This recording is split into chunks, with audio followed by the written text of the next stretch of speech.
ఇప్పుడు మీరు ఇంకా ఇంకా ఏమేమి పదవులు చేశారు, తర్వాత జనాలకు ఇంకా ఏమేమి న్యాయం చేయాలనుకుంటున్నారు, అది ఏమన్నా ఉంటే చెప్పండి అన్న. ప్రధానంగా పార్టీ పరంగా నేను సామాన్య కార్యకర్త నుంచి రావడం జరిగినది. అంటే గతంలో నేను మొట్టమొదటిసారిగా లీగల్ సెల్ ఉపాధ్యక్షునిగా, అదేవిధంగా జిల్లా పార్టీ అధికార ప్రతినిధిగా, జిల్లా ప్రధాన కార్యదర్శిగా, జిల్లా ప్రచార కార్యదర్శిగా, స్టేట్ మరి కార్యదర్శిగా చేయడం జరిగింది. అదేవిధంగా 2014 నుంచి 19 వరకు కూడా నారా చంద్రబాబు నాయుడు గారు నాకు రాష్ట్ర స్థాయి ఎస్సీ కార్పొరేషన్ డైరెక్టర్ కూడా ఇవ్వడం జరిగినది. సో ఆ రోజు ఎస్సీ కార్పొరేషన్ డైరెక్టర్గా ఇవ్వడం వల్ల కూడా నా యొక్క దళిత సామాజిక వర్గానికి మరి ఎన్నో మరి ఎస్సీ కార్పొరేషన్ ద్వారా లోన్లు ఇప్పించడంలో అయితేనేమి, రకరకాలుగా ఉపాధి అవకాశాలు కల్పించడంలోని మంచి కార్యక్రమాన్ని కూడా మా దళిత సామాజిక వర్గానికి మరి సహాయం చేసే విధంగా వాళ్ళకి వ్యక్తిగతంగా కూడా మరి వ్యక్తిగతమైన రుణాలు కావచ్చు, ఉపాధి అవకాశాలు కావచ్చు, అన్ని రకాలుగా మరి అవకాశం ఇచ్చినటువంటి తెలుగుదేశం పార్టీలో కూడా నేను ఎంతో రుణపడి ఉన్నాను. నా యొక్క దళిత సామాజిక వర్గానికి కూడా మరి ఎంతో కార్యక్రమాలు కూడా చేశాను కూడా మీ ద్వారా తెలియజేస్తున్నాను. ఇంకొకటి ఇక్కడ ఒకటి గమనించాలి, ఈ యొక్క 4 సంవత్సరాల 9 నెలల కాలంలో ఈ యొక్క ఎస్సీ కార్పొరేషన్కి సంబంధించి ప్రధానంగా నిన్న లేదు మన ఒక 2 రోజుల క్రితమే 19వ తేదీ ఇదే జగన్మోహన్ రెడ్డి మరి అంబేద్కర్ విగ్రహాన్ని ఆవిష్కరించారు. అంటే మీ ద్వారా నేను ఒకటే చెప్తున్నా ఈ యొక్క జగన్మోహన్ రెడ్డికి, అయ్యా జగన్మోహన్ రెడ్డి మీరు ఈరోజు అంబేద్కర్ విగ్రహాన్ని ఆవిష్కరిస్తున్నారు, కానీ అంబేద్కర్ విగ్రహాన్ని ఆవిష్కరించే అర్హత మీకు ఎక్కడని నేను అడుగుతున్నాను.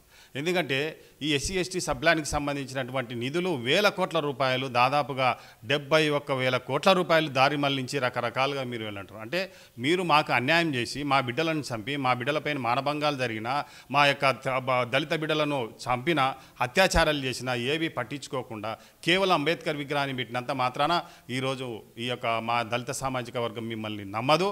మీరు ఏ ఓట్ల దండుకోవడానికైతే మీరు గతంలో చెప్పారో ఎస్సీ ఎస్టీలు నాకు మేనమావాలని చెప్పినటువంటి మీరు ఈరోజు మరి దళితుల కోసమని ఏం చేశారని మేము అడుగుతా ఉన్నాం.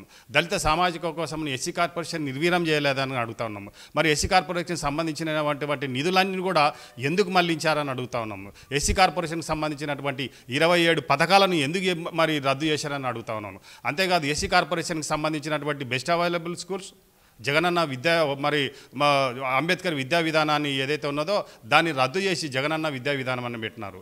అంటే ల్యాండ్ పర్చేస్ స్కీమ్ని రద్దు చేసినారు. అంటే ఈ విధంగా చెప్పుకుంటే దాదాపుగా 27 పథకాలు మా యొక్క దళిత బిడ్డలకు రావాల్సినటువంటి ఎస్సీ ఎస్టీ పథకాలు మరి వారి ఉపాధి అవకాశాలు లేకుండా చేసినటువంటి మీరు ఈరోజు అంబేద్కర్ విగ్రహాన్ని ఏర్పాటు చేసే అర్హత ఎక్కడదని మేము అడుగుతున్నాం. కాబట్టి మేము ఒకటే డిమాండ్ చేస్తూ ఉన్నాం, మీ ద్వారా నీకు చిత్తశుద్ధి ఉంటే మా యొక్క అంబేద్కర్ విగ్రహానికి మరి పాదాలకు నమస్కారం చేసి ఆయన యొక్క పాదాలను ముద్దాడి ఈ యొక్క దళిత సమాజానికి క్షమాపణ చెప్పి అప్పుడు మీరు ప్రజల్లోకి రావాల్సిందిగా, మా యొక్క దళిత బిడ్డలను ఓట్లాడగలిసిన అర్హత మీకు అప్పుడు వస్తుందని కూడా మీ ద్వారా తెలియజేస్తా ఉన్నాను. ఇప్పుడు బెస్ట్ అవైలబుల్ స్కూల్ బాగానే చెప్పారు మతికి. ఇప్పుడు బెస్ట్ అవైలబుల్ స్కూల్లో గతంలో రాజశేఖర్ ఉన్నప్పుడు ఇచ్చారు, నారా చంద్రబాబు ఉన్నప్పుడు ఇచ్చారు, ప్రజెంట్ ఇప్పుడు జగన్ వచ్చిన తర్వాత ఈ బెస్ట్ అవైలబుల్ స్కూల్లో ఖర్చులు ఎక్కువ వస్తున్నాయి కాబట్టి మేము గవర్నమెంట్ స్కూళ్ళని డెవలప్ చేసి ఈ పిల్లల్ని అక్కడే డెవలప్ చేస్తున్నాం కదా. ఆయన చెప్తున్నటువంటిది బూటకం. ఈరోజు స్కూల్స్ అన్నీ బంద్ అయ్యే పరిస్థితి ఉంది. మీరు ఒకసారి గమనించండి, గ్రామ స్థాయిలో ఉన్నటువంటి చిన్న చిన్న ప్రాథమిక పాఠశాలను మెర్జీ చేసి ఎక్కడో దూరంగా ఉన్నటువంటి పాఠశాలను ఒకే పాఠశాల ఏకోపాధ్యాయ పాఠశాలగా చేసి ఈరోజు పేద బడుగు బలహీన వర్గాల వారికి విద్యా విధానాన్ని దూరం చేస్తున్నాడు. ఆయన కార్పొరేటివ్ విద్యను మరి ఆయన ప్రోత్సహిస్తున్నాడు. ఎక్కడైనా కానీ పేద విద్యార్థులకు ఆయన కనీసం ఏపీ స్టడీ సర్కిల్ అని గతంలో ఉమ్మడి రాష్ట్రంగా ఉన్నప్పుడు ఉండేది, తర్వాత కూడా ఏపీ మన స్టడీ సర్కిల్ అనేటువంటివి ఉండేది. ఆ ఏపీ స్టడీ అంటే ఫ్రీగా విద్యార్థులకు ఉచితమైనటువంటి మరి ఈ యొక్క కాంపిటేటివ్ ఎగ్జామ్ రాసుకోవడానికి కూడా ఈరోజు అవకాశంలో లేకుండా పోయినటువంటిది. అంటే ఈరోజు మొత్తము వ్యవస్థను చిన్నాభిన్నం చేశాడు ఆయన. ఎక్కడ కూడా ఎస్సీ ఎస్టీ బీసీ మైనార్టీలకు విద్యను దూరం చేసినటువంటి మహానుభావుడు అంటే ఈ జగన్మోహన్ రెడ్డి అని కూడా మీ ద్వారా తెలియజేస్తాను. ఎస్సీ కార్పొరేషన్ కానీ బీసీ కార్పొరేషన్ కానీ గత ప్రభుత్వాలు ఎన్నోసారి వాళ్ళకి బతకడానికి జీవనోపాధి కోసుకోవడానికి కొలువు వృత్తులు చేసుకోవడానికి కానీ లోన్ ఇచ్చేవారు. 2 lakhs కానీ 3 lakhs కానీ 5 lakhs కానీ. ఇప్పుడు 4 ఏళ్ల నుంచి కూడా బీసీ కార్పొరేషన్ కానీ ఎస్సీ కార్పొరేషన్ కానీ ఎస్టీ కానీ ₹1 కూడా నిధులు మాత్రం రిలీజ్ చేయలేరు. ఇప్పుడు ఒక ఎస్సీలే కాదు, ఈ రాష్ట్రంలో ఉన్నటువంటి ఎస్సీలు, బీసీలు, మైనార్టీలు, మిగతా అందరినీ కూడా మోసం చేసినాడు. ఉదాహరణకు బీసీ కార్పొరేషన్లు బీసీ ఫెడరేషన్ చేసినాడు, 56 బీసీ ఫెడరేషన్లు చేసినాడు. ఈ 56 బీసీ ఫెడరేషన్ ఒక్క పైసా కూడా ఇవ్వలేదు ఏ ఒక్క కార్పొరేషన్ కూడా.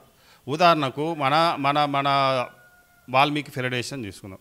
వాల్మీకి ఫెడరేషన్లో గతంలో బీటీ నాయుడు గారు కార్పొరేషన్ చైర్మన్గా పనిచేసినప్పుడు 150 కోట్ల రూపాయలు ఈ యొక్క జిల్లాలోని 2 జిల్లాలు ఖర్చు పెట్టడం జరిగింది. అంటే ఇది ఒక ఉదాహరణ మాత్రమే.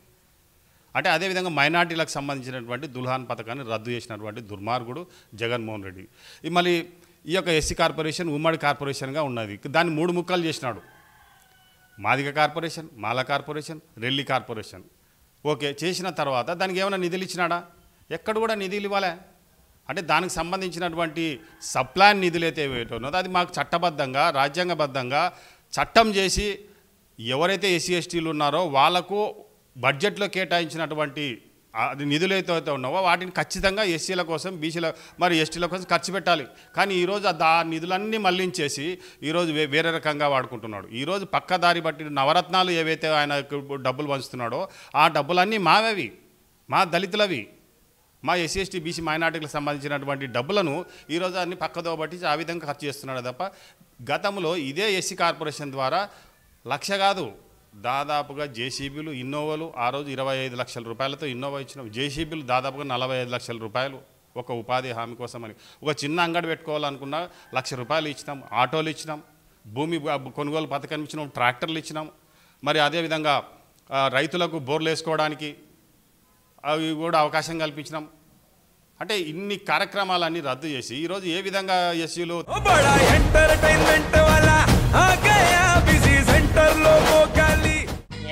సక్కు సక్కేంద్ర సక్కు సక్కు బాయ్ బాయ్ బాయ్ బాయేంద్ర భార్గవ్ బాయ్ బాయ్. గిరాకి వచ్చే టైం ఏంది? కస్టమర్లు వస్తున్నాడు, రేటు కలిపి గురి. కస్టమర్లు వస్తున్నారు కదా, మాత్రం పొగరు ఉంటది. మరి తగ్గించేద్దాం పొగర్ని. డబ్బులు కట్టేస్తావేంటి కొంప తీసి? లేదు, కస్టమర్లు ఆపేద్దాం. పదా మరి మన బిజినెస్ స్టార్ట్ చేద్దాం.